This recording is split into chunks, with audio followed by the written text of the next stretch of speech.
आज से कुछ रोज़ कबल इसराइल ने दमिश्क में ईरानियन कॉन्सुलेट के ऊपर हमला किया। ईरानियन कॉन्सुलेट के अंदर उस वक़्त आईआरजीसी के अल-कुद्स ब्रिगेड के एक सेकंड टॉप कमांडर थे, जो कि सीरिया के अंदर यानी कि शाम के अंदर जो आईआरजीसी का काम है, मतलब यानी कि अल-कुद्स ब्रिगेड बुनियादी तौर पर ईरानियन स्टाइल का इनकलाब जो है ना, वो बाहर के मुल्कों में एक्सपोर्ट करने की एक कड़ी है। तो यानी कि मतलब उनके सेकंड इन कमांड उनको मार दिया गया।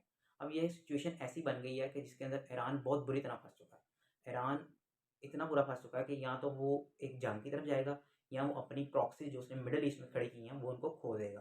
तो मतलब आप देखें कि अमेरिका और इसराइल ने मिलकर ईरान को इसलिए घसीट रहे हैं ताकि जो हमास और इसराइल की वॉर चल रही है, उसके दौरान जो इसराइल एट्रोसिटीज़ यानी कि मज़ालिम कमिट कर रहा है, उससे नज़र हटा ली जाए और सारा ही तवज्जो ईरान के ऊपर हो जाए, ताकि जब ईरान हमला करे तो इसराइल और अमेरिका मिलकर ईरान के ऊपर अटैक करके उसको नेस्तनाबूद कर सकें। अब ईरान के पास इतनी पोज़ीशन नहीं है, इस पोज़ीशन में नहीं है कि वो इसराइल के किसी भी अटैक का जवाब उस लेवल पर दे सके जिस तरह इसराइल करता है, बिकॉज़ इसराइल को बैकिंग है। $3 बिलियन US से ज़्यादा सालाना एड मिलती है, मिलिट्री एड। ये उसके अलावा है जो अब मिल रही है इसराइल को अमेरिका से, जस्ट अमेरिका से। तो इस दौरान बहुत मुश्किल है इस ईरान के लिए, वो भी जबकि वो सैंक्शंस के अंडर है, कि किसी भी तरह का काइनेटिक रिस्पॉन्स यानी कि एक एक्टिव रिस्पॉन्स दे सके। लेकिन एट द सेम स्पॉट अगर वो कोई काइनेटिक रिस्पॉन्स नहीं देता, तो उसकी जो प्रॉक्सीज़ हिज़्बुल्लाह या यमन में हूतीज़ और साथ हमास जिनको बैक करता है, तो वो समझेंगे कि अगर ईरान अपना प्रोटेक्शन नहीं कर सकता, तो वो इसका उनका क्या प्रोटेक्शन करेगा। तो इस तरह वो अपनी प्रॉक्सीज़ को भी लूज़ कर सकता है। इसका ईरान को एक और नेगेटिव इम्पैक्ट ये होगा कि जिस तरह अब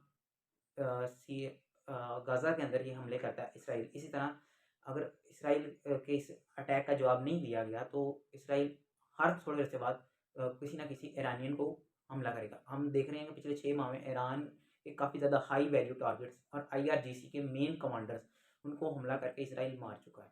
तो इस सिचुएशन में ये इसराइल ईरान के लिए बहुत मुश्किल काम हो गया।